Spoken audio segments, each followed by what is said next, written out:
For the people of Europe, the long wait is over. The tension, the fear, the anxiety of a decade has lifted.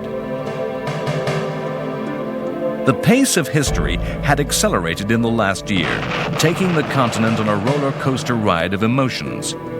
In 1938, Britain had feared war, issued gas masks, and called up reserves as Hitler took the continent to the brink of conflict over his demands that Czechoslovakia's German minority, the Sudeten Germans, be incorporated into a greater Germany. The democracies of Britain and France met with the dictatorships at Munich in perhaps the first modern summit meeting. The result is a settlement dictated to the Czechs that gives Hitler all he desires. The people of Europe rejoice at the news, believing a new order has come to pass, one that promises a lasting peace, with a commitment by the great powers to negotiation, not war. The continent believes Hitler has no further demands. The Sudetenland joins the Reich. The illusion of success crashes to ruins within months. The remainder of Czechoslovakia is torn apart, divided by avaricious neighbors orchestrated by Germany. The Nazis now target their ambitions upon the state of Poland, demanding the return of German territory given to the Poles after World War I. These demands conceal a dark strategy of endless German eastwards expansion, the product of an insatiable hunger for land to be taken from Slavic peoples thought inhuman by Nazi ideology. There can be no compromise, no appeasement. Unlike the Czechs, the Poles refuse to bow to Hitler's demands. Britain joins France in making an alliance with Poland. The final connection of the path to war is made by Joseph Stalin. The Soviet leader makes an alliance with Hitler. The deal gives Hitler a free hand to destroy Poland. The communists are rewarded with half of Poland, pushing their borders westward. In just weeks, the Polish state is torn apart, destroyed, either subsumed into the German Reich as German territory or subjected to the darkness of occupation by either Nazi or Soviet troops. The Allies stand helpless as the country they promised to aid is overwhelmed. Modern armored and mechanized armies sweeping aside the cavalry and foot soldiers of Poland. Then, nothing. After weeks of furious fighting, calm descends on the continent.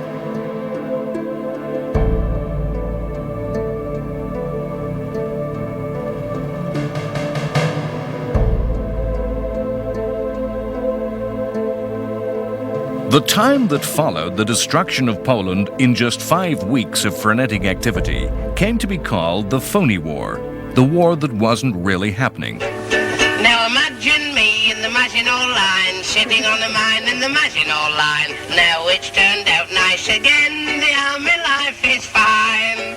The phrase was coined in the United States. Britain talked about the Boer War and the Twilight War. The French talked of La Drôle de Guerre. In Germany, they called it the Sitzkrieg. France and Britain demonstrated their decision to end appeasement and honored their decisions to aid Poland. But the democracies did little to actually help Poland in any material way. They did little that could indirectly help the Poles by distracting or diverting Hitler's attention.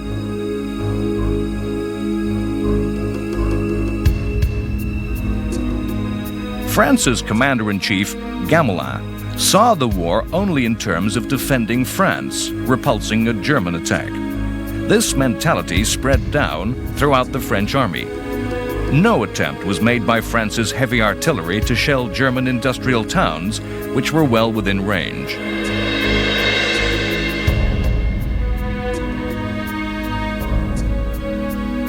Small probing attacks were made into Germany. When the French reached the Siegfried Line, fortifications which were the German equivalent of France's Maginot Line, they stopped. The inactivity, the passive waiting, sapped the moral strength and the will of the French army, demoralizing the many thousands of reservists summoned away from their civilian lives.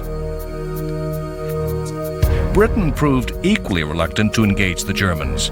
Britain, in particular, was seized by fear of air raids. A proposal by the RAF to set alight the Black Forest was rejected, the bombing of German arms factories forbidden as an attack on private property. A proposal by Churchill to mine Germany's rivers, important arteries to the economy of the Reich, was rejected by both Britain and France on the grounds that reprisals might be provoked.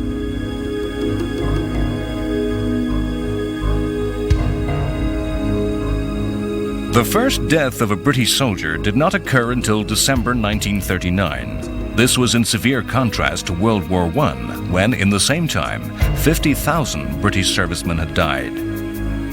It's no surprise that the war seemed phony. The public mood of determination and resolution that had swept the democracies when war broke out gradually faded away. The willingness to resist an expected immediate attack melted into boredom. The blackout, the rationing of food, the evacuation of children far away from home, the closure of places of entertainment became irritations. The numerous emergency laws passed in the first months of the war imposed controls and interferences on and into everyday life that seemed pointless and irrelevant.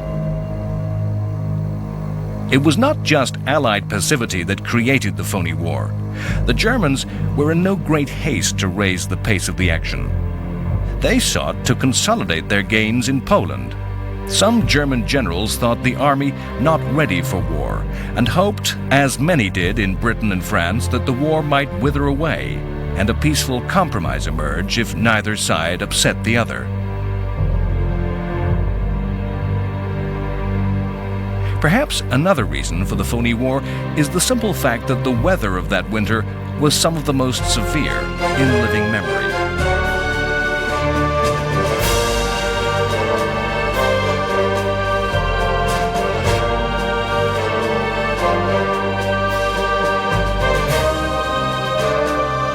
It was only upon the oceans did the war seem real, not phony. Germany's naval strategy was to attack enemy ships wherever possible, using both surface raiders and U-boats. In the very last weeks of the peace, numerous surface ships had slipped out of German ports and disappeared into the expanse of the ocean. The entire U-boat fleet put out to sea and took up position in the Atlantic. As war broke out, immediate attacks began upon merchant shipping, with clashes between the naval forces. The anchorage of Scapa Flow in Britain's far northern Orkney Islands was used as a forward base by the British fleet in attempting to seal the North Sea. On the night of October 13th, a German U-boat daringly entered the anchorage and torpedoed the huge British battleship Royal Oak, which capsized with the loss of 833 British sailors.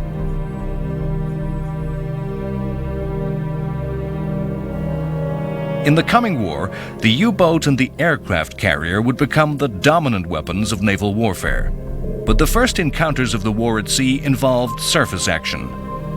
Germany had built a fleet of large ships, surface raiders, designed to make long cruises into the oceans, sinking and destroying merchant trade. One such ship was the Admiral Graf Spee. She had sunk Allied shipping in the Indian Ocean and off the coast of South America had fought a battle with British forces, which she had powerfully outgunned. Engine problems forced the Graf Spee to take refuge in the neutral Uruguayan port of Montevideo. In classic subterfuge, the ships of the Royal Navy used false signals to convince the Germans that a massive British fleet was assembling over the horizon. The Germans chose to scuttle the Graf Spee. The encounter was presented to the British people as a great victory.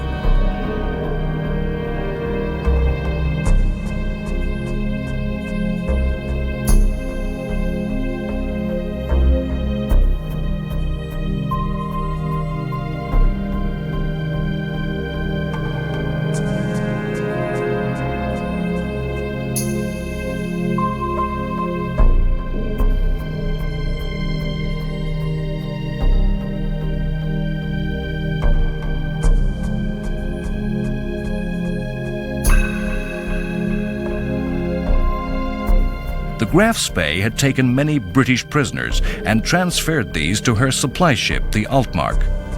Altmark was cornered off the coast of Norway and took refuge in neutral Norwegian waters. A team of British Marines daringly stormed the Altmark, the British themselves violating Norwegian neutrality, and rescued the prisoners.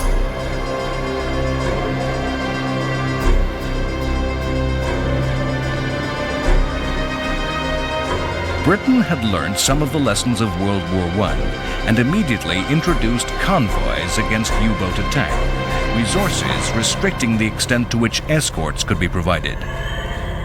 Churchill, as Britain's First Lord of the Admiralty in charge of Britain's Navy, showed the wild, maverick side of his nature, insisting that defense measures were not enough and demanded search and destroy patrols be launched against submarines. This was against all advice that this was proven to be a poor way to deal with U-boats. Churchill rejected the advice of the admirals. The result was that the British aircraft carrier the Courageous was sunk, and another badly damaged.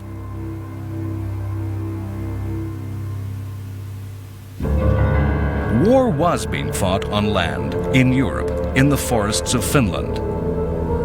The global conflict that became World War II was, in many ways, a number of small wars that broke out at the same time and aggregated together.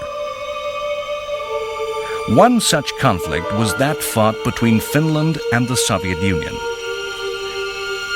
The fighting that broke out at the end of November 1939 was the direct outcome of the Nazi-Soviet pact, in which Stalin demanded Finland become part of Russia's sphere of influence.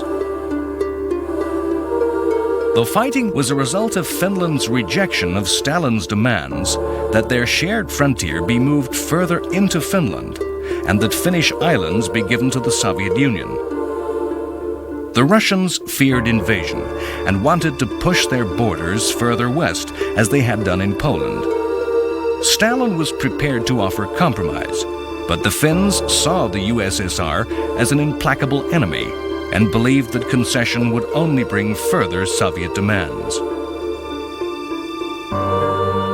Russian forces attacked across the whole length of the border. The Soviet Union mounted a full invasion of Finland.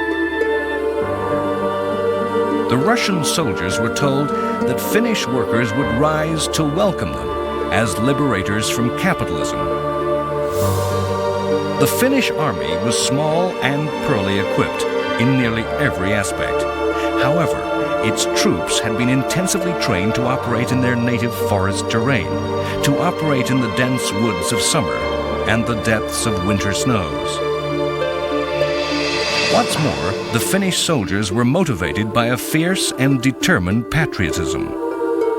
The Russians outnumbered the Finns by more than 150%. Their imagined easy advance ended in stalemate. The Finns absorbed and repulsed repeated attacks, and the Russian superiority in air forces was negated by the short Arctic winter day and poor weather. The Russian tanks were negated by a simple, improvised weapon, the Molotov cocktail, a bottle filled with gasoline and tar, which was thrown into tank engines, setting them on fire.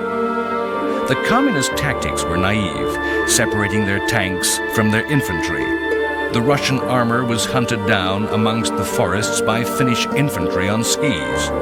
The Russians attempted to swamp the Finns by weight of numbers, using crude human wave mass attacks. The result was massacre by machine gun fire. Throughout the Finnish War and the early stages of the eventual conflict with Nazi Germany, Soviet forces would be severely weakened by the butchery of Soviet high command in Stalin's purges.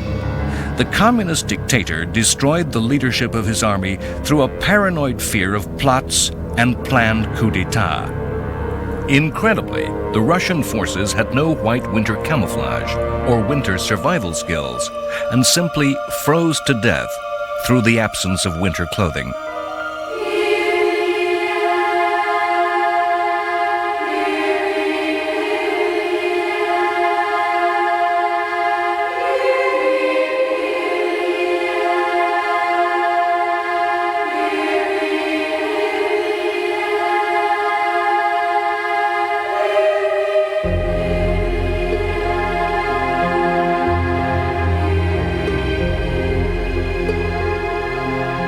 Finland appealed to the League of Nations.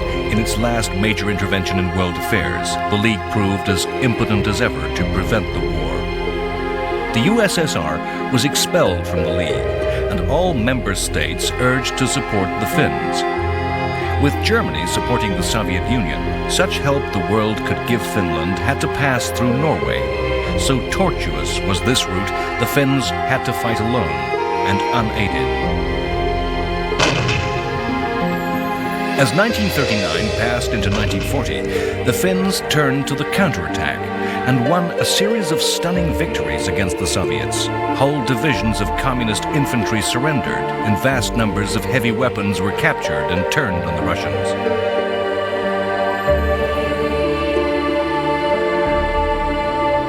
The Finnish successes brought the Russians to the negotiating table. They also made the Finns believe that ultimate victory was possible, and led them to push for a hard bargain with the Soviet Union.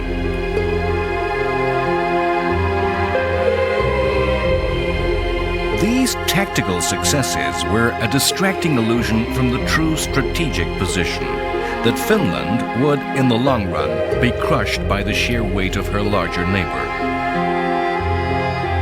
Finland was falsely encouraged by a British and French plan to aid Finland. In reality, this was a plan to seize neighboring neutral Sweden's iron ore deposits.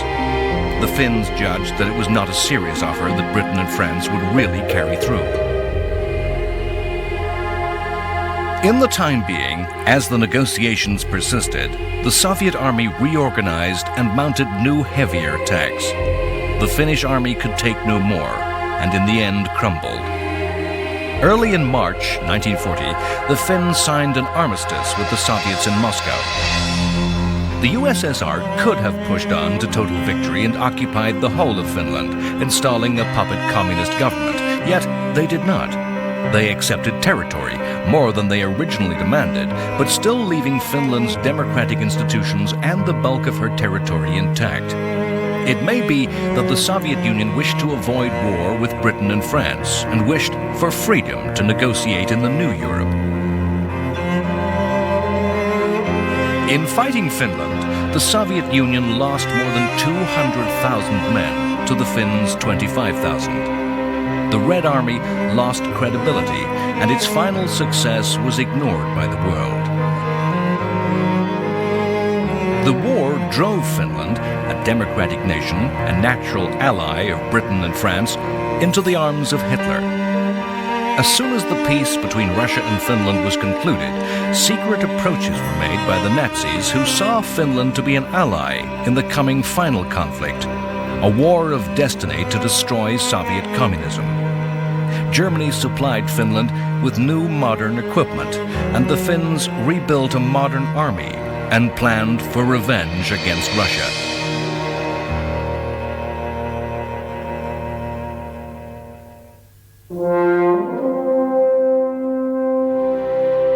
The armies of 1939, the armies which took their place in northern France, represented a way of fighting war, a relationship between the armed forces and society that is almost impossibly remote to the present. The British force that was slowly, unit by unit, being ferried across the Channel to the fields of northern France went under the title of the British Expeditionary Force. It went under the same name as that borne by the British Army in the First World War. The army resembled that of 1918 in more than just name. In appearance and mindset, in philosophy, in the mental framework of the senior officers, it was a war equipped to bring victory in 1918. It is a fact of military history that victorious armies prepare for their next war by anticipating an exact replica of the past. One of the first acts of the army was to prepare trench lines, constructing the defensive positions which had dominated the fighting 20 years before. Initially, in the month following the outbreak of war, the BEF comprised of little more than 150,000 men. It was placed along the Belgian border between two French armies and under the overall command of French generals.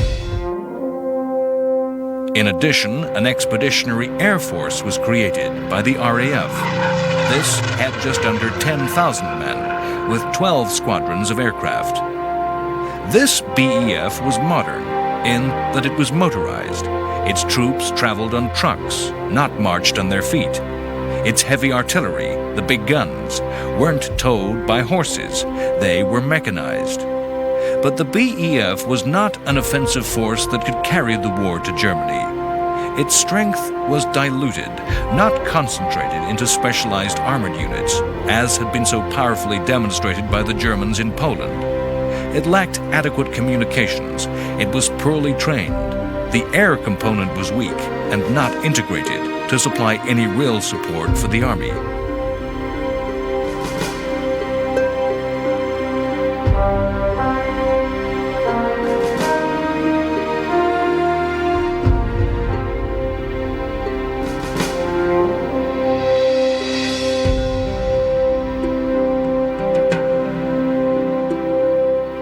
Through the winter, the BEF dug trenches, caught up on training, and waited to see what would happen. In the spring of 1940, the BEF was supplemented by territorial units, reserves of part-time soldiers. Its strength then began to approach 400,000, but nearly half of these troops were little more than labor, had little military value, and almost no equipment.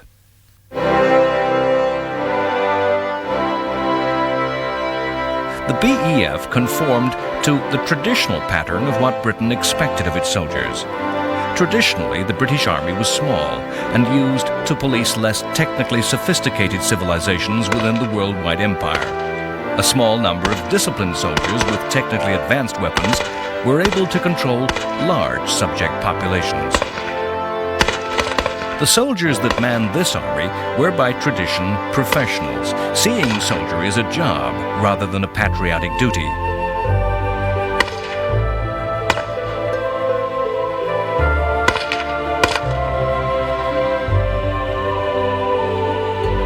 Tanks had been one of the most startling innovations of the First World War.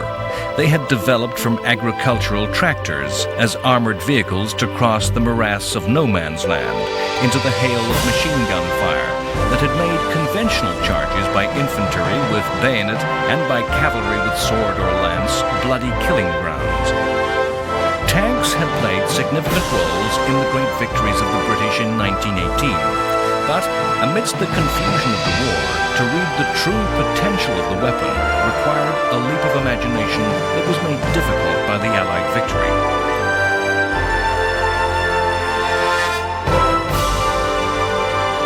The British Expeditionary Force was a conventional, traditional army that simply added tanks to the normal structures. The thinking that guided the BEF was the product of severe debate between the wars on what a tank could do.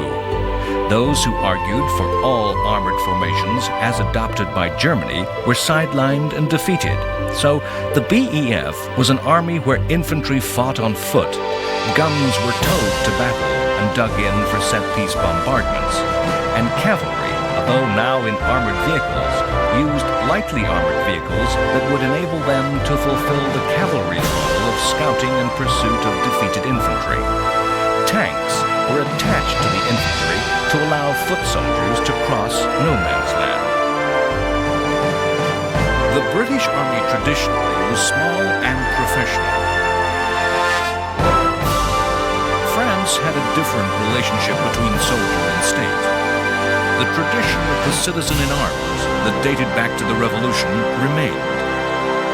As a continental European power with borders with aggressive neighbors, France had traditionally maintained a large army based upon conscription, upon national service, upon the duty of the citizen to the state.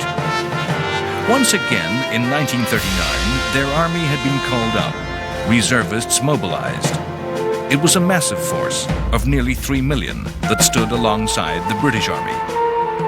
To create this vast army, France had relied on each generation of its young men passing through conscripted national service.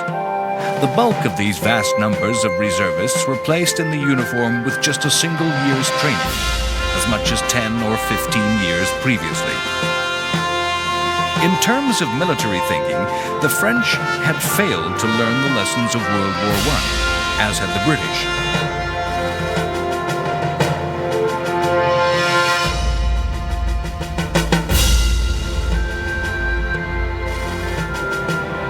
French tanks were over 3,000 in number, the equal of those in the German army, and were technically high in quality. But they were designated to accompany infantry, not to act as an independent strike force. The army as a whole was poorly equipped. France was unable to bear the economic cost of supplying such a huge force with mechanized transport. Most of France's guns were towed by horses. They were still horse cavalry regiments. The infantry marched on foot into battle. Orders were sent by messenger, not by radio or field telephone. The nation which went to war was, however, confident of victory. Opinion polls of the citizens that were soon to wear uniforms showed that 75% of France supported military action against Hitler over Poland. Generals have always stressed the need for focused goals. In this, the French army was devoid of inspiration. Its only goal was to resist. France's army thought the lesson of World War I was that the defense held the upper hand in combat, that the machine gun, in entrenched positions, could defend against battalions. This had been the hard-learnt lesson of France's Western Front. For the French soldiers defending their country's western borders, the defining moment in the history of World War I had been the Battle of Verdun, a complex of forts on the Western Front that had been resolutely defended to the death, with hundreds of thousands of casualties on both sides. France saw the path to victory in 1939 as making their whole country into a new Verdun, against which Germany could be provoked to attack.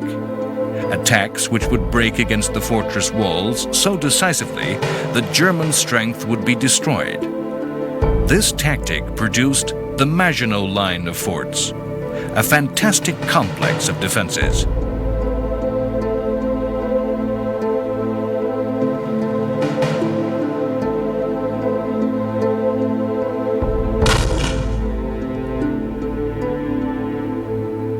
In the spring of 1940, the British Army also sent troops into these forts, and many of the fortifications which British soldiers hastily dug and reinforced were attempts to extend the Maginot Line towards the sea. Economy had ended the line at the Belgian border.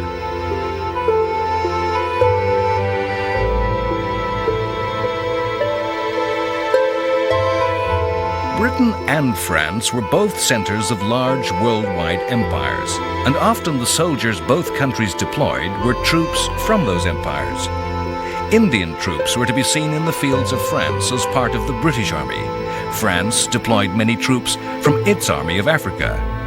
Some of the forces that were being assembled against Germany were Poles who had undertaken incredible journeys, escaping via Hungary, Bulgaria, Turkey, and the Middle East to somehow link up once more with their British and French allies.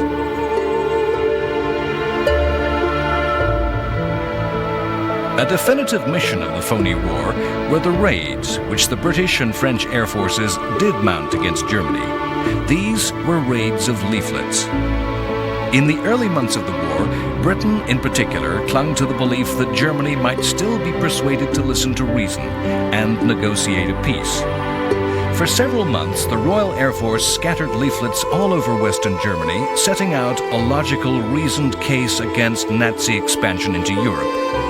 There appears to have been no effect on public opinion in the Third Reich. The only value of the raids was in training crews in navigation over Germany at night.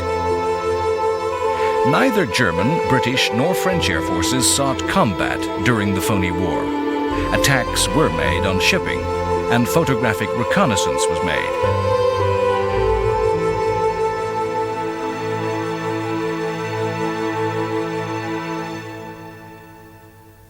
If, during the Phony War, the events on far distant oceans and peace on the supposed battlefields of Europe seemed remote and disconnected from the everyday experience of the population, so too must have seemed the far distant events of Asia.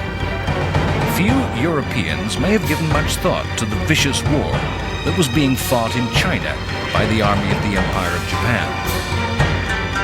Little did the people of Europe envisage that the war in Asia would link together with the fighting in Europe. Japan was fighting to occupy and control the resources of China, a vast but weak and chaotic country.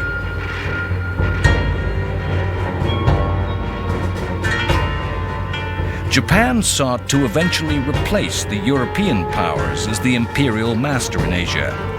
European colonies, such as Hong Kong, strengthened their defenses, fearing the war might spread across from China.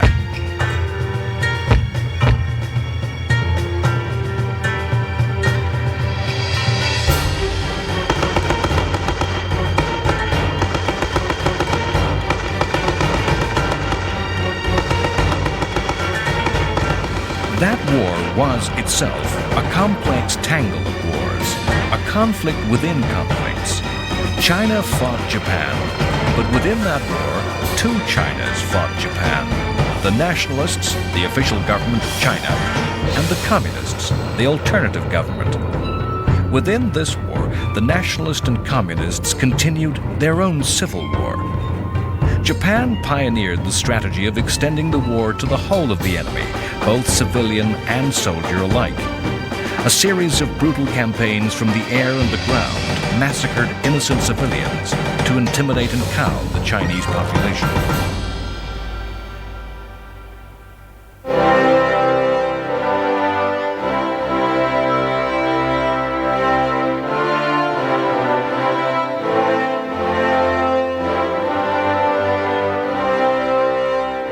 On March 7, 1940, the Queen Elizabeth, then the largest passenger liner in the world, completed its maiden voyage, docking in New York. The liner had dashed across the Atlantic at top speed. The voyage was kept a total secret. The ship had traveled alone, without escort, relying on her high top speed to outrun any possible attack by Germany's U-boats. She was sent to New York to complete fitting out and escape attack by air raids. The enormous size of the liner and her high speed made her as potent a weapon of war as any battleship, delivering the resources of war in vast quantities. In the coming years, she and her sister liner, the Queen Mary, would make any number of high-speed journeys across the ocean, always alone, always in top secret. In April 1940, the phony war disappeared and broke into real action.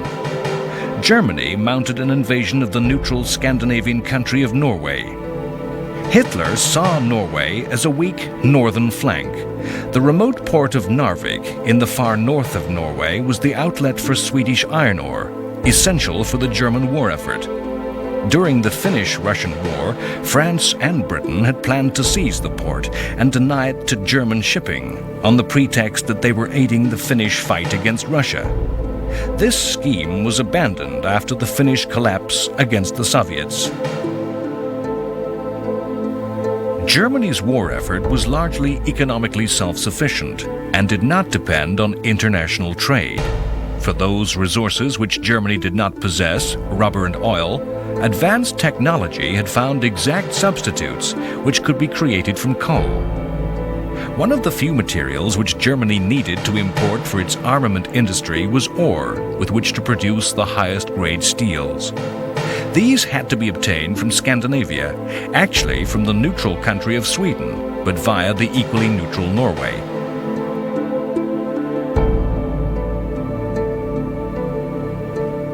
Britain's war of resources was dependent on free Atlantic sea trade. Shipping came under intense attack, and the Battle of the Atlantic between the two navies was to become a crucial conflict of the war. For Germany's navy, the key problem was access to the open sea. Germany's coastline was short and easily closed off by the opposing British. The German navy had already put to sea before the war had broken out.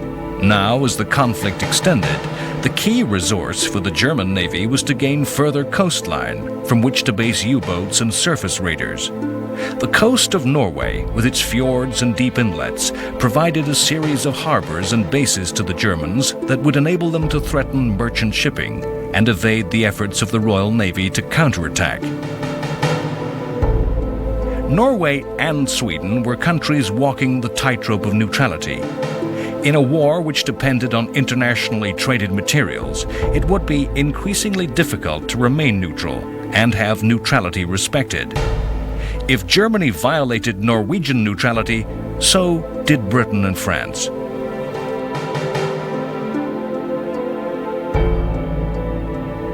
At the same time as the attack upon Norway, the Nazis turned against Denmark. Denmark had remained a neutral country in every European affair since 1815 and was accepted by all powers as part of Germany's backyard. Denmark was by nature pacifist in politics, with the military held in low regard. In 1940, the Danish army was just 14,000 strong, the Navy just 5 ships, the Air Force 50 planes.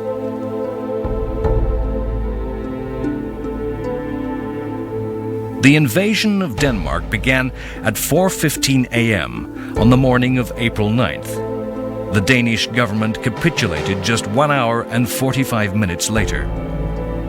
Denmark was attacked because it was in the way, an innocent bystander in the path of the attack upon Norway. All the countries that were to come under occupation in the war had to choose how to deal with their conqueror. Denmark chose the path of least resistance. As a result of the capitulation, the Danish government retained power over Denmark's internal affairs. The price was what some call collaboration. Yet it was a policy supported by elections. For the Danish population, it was a recipe for survival. Norway had hoped to remain neutral. Although a country comparable in size to Denmark, its armed forces were stronger, and the country was to provide a stronger resistance to the Nazis.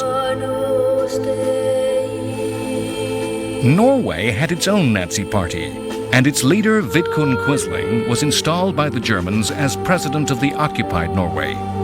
His name was to become synonymous with treachery and collaboration as he tried to impose a Nazi system on his country.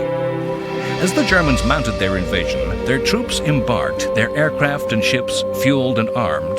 They were taking part in a carefully planned operation to grab resources needed to further fight the war.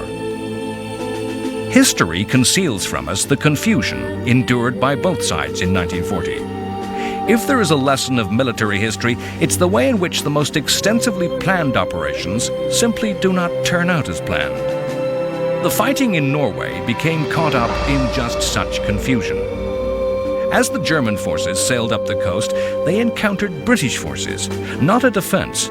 They were involved in an offensive operation of their own. There had been intensive pressure in Britain to end the phony war, to do something.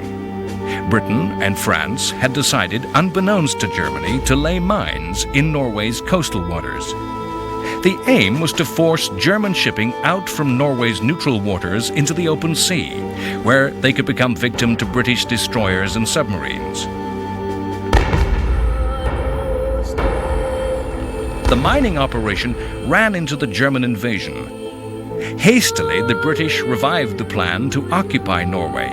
It was planned badly, poorly controlled, and from the first to last, an operation conducted in a climate of confusion. The action started badly. Units embarked on ships, got off their ships, were ordered back aboard, leaving behind their heavy artillery. An amphibious operation, it was planned by admirals and generals who so jealously kept their independence, they traveled on separate ships. The fighting was to be amongst the subarctic mountains and fjords of Norway, yet ordinary British infantry was pitted in combat against special mountain troops of Germany. Troops were sent without anti-aircraft units, only to be subjected to bear constant Stuka attack. Despite some determined action by the Royal Navy, after having been initially caught off guard when British destroyers completely devastated a large force of German ships, the poorly equipped and organized British troops were pounded from the air and driven to constant retreat by the mountain troops, led by some of Germany's best generals.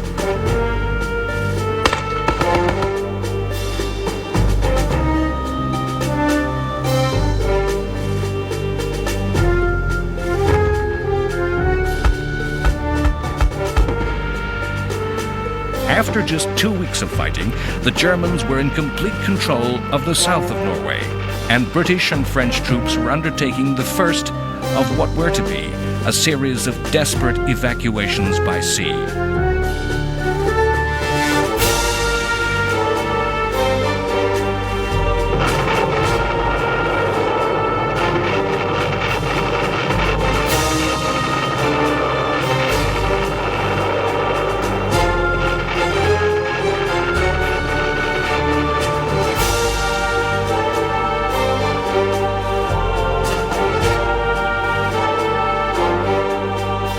The initiative for this action came from Churchill and displayed Churchill's habit of proposing wild strategic adventures on the fringe of war at its very worst. It was a habit which had caused his downfall once before. In World War I, just such a similar venture into Turkey at Gallipoli had caused the deaths of many thousands of British troops. And since many of those troops had been from Australia and New Zealand, had even threatened the British Empire. Fear and hesitancy that Gallipoli was being repeated only contributed to the failure of the Norway campaign.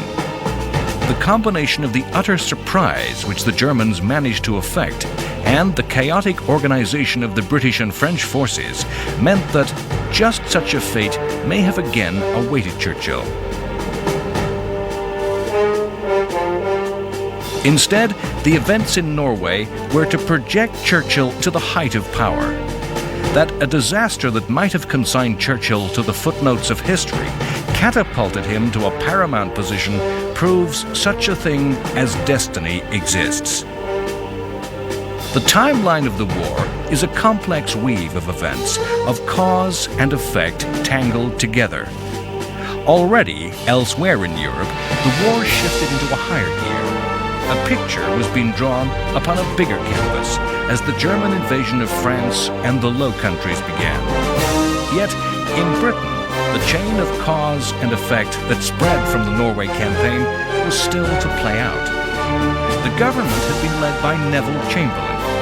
Chamberlain has earned an unfortunate place in history as the principal architect of appeasement, forever to be associated with the Munich Agreement that had consigned Czechoslovakia to oblivion, with promises reneged and trust betrayed. Chamberlain, in fact, only represented the views of nearly everyone in Britain and her ally France. Chamberlain's fault was to take Hitler at his word. He has compounded his fall in the eyes of history by a series of dramatic speeches that were all too quickly to be confounded by events, to the discredit of the man. On his return from Munich, describing a meeting with Hitler where the dictator had made a vague agreement never to go to war with Britain, Chamberlain had waved a single sheet of paper and famously promised peace in our time. A principled man, Chamberlain had been devastated by the outbreak of war, seeing it as a failure of his political life.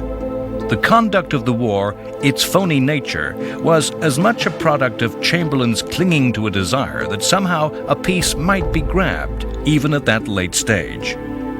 While Chamberlain led Britain, no bomb ever fell on German territory.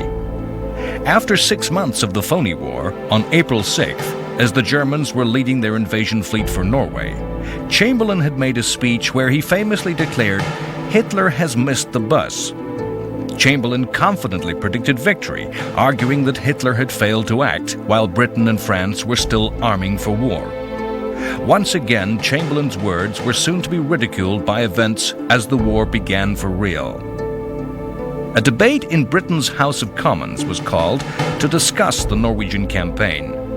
The House met for 2 days in continuous session. Member after member rose to criticize Chamberlain. Aged war heroes came to the house in uniform and medals and stood in condemnation. Famously, Leo Amery, one of the most senior members from Chamberlain's own Conservative Party, quoted words from Oliver Cromwell, spoken in the House 200 years previously.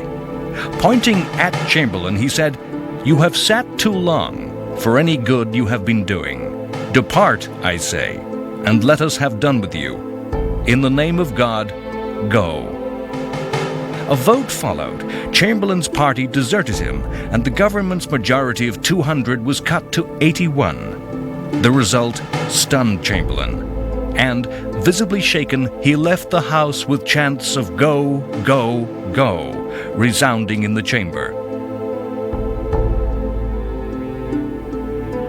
Chamberlain, in fact, did not relinquish power easily. He asked the opposition parties, principally the Labour Party, to join a coalition government. The Labour leader Attlee refused, saying Labour would only serve under a different Prime Minister. Chamberlain held a meeting with King George VI, Churchill, and the most senior minister, Lord Halifax, who was Britain's Foreign Secretary. Halifax was the choice of those in government to succeed Chamberlain. The King asked Halifax to form a government. Halifax declined. Uncharacteristically, Churchill achieved his life's ambition by remaining silent. Churchill was chosen because of his dissociation from the politics of appeasement.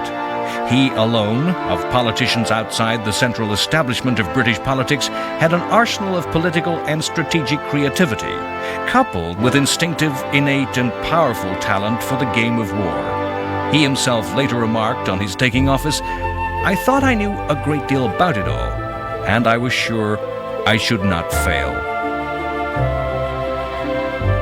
As he became British Prime Minister, Churchill regarded himself as fulfilling a personal destiny. Churchill's rise to power was the last act of a course of events started by the fighting in Scandinavia.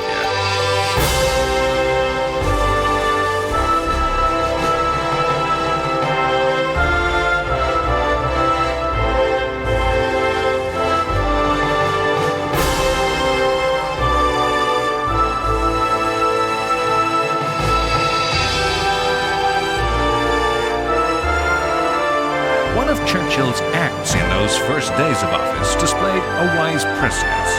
Taking the advice of RAF officers, he forbade sending more units to France, reasoning they would be fighting a lost cause.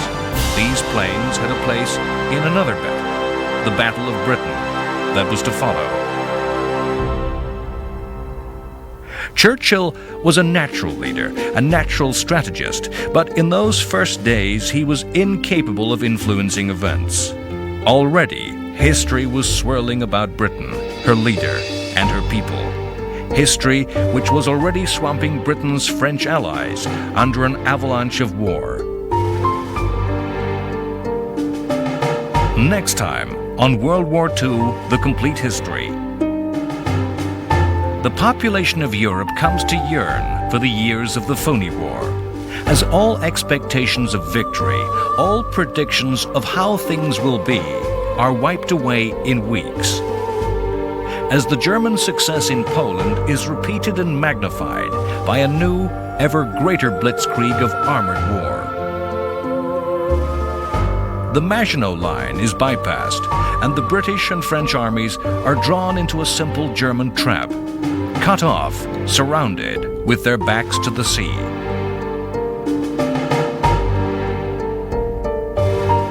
The British are evacuated by an armada of small boats. In the miracle of Dunkirk, the army is saved to fight again. The Germans swing south and destroy France. The ancient dominant power of Europe is defeated in weeks and forced into humiliation of surrender by a vengeful Germany. A weary and defeated France descends into a hell of occupation and the shame of collaboration.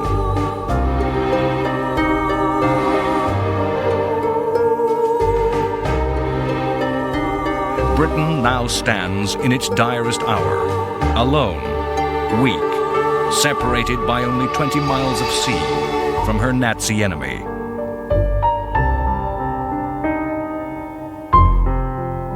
The people of Britain experienced the terror, the fear that other European powers have endured, the fear of invasion, of subversion, of occupation. Invasion and attack is expected.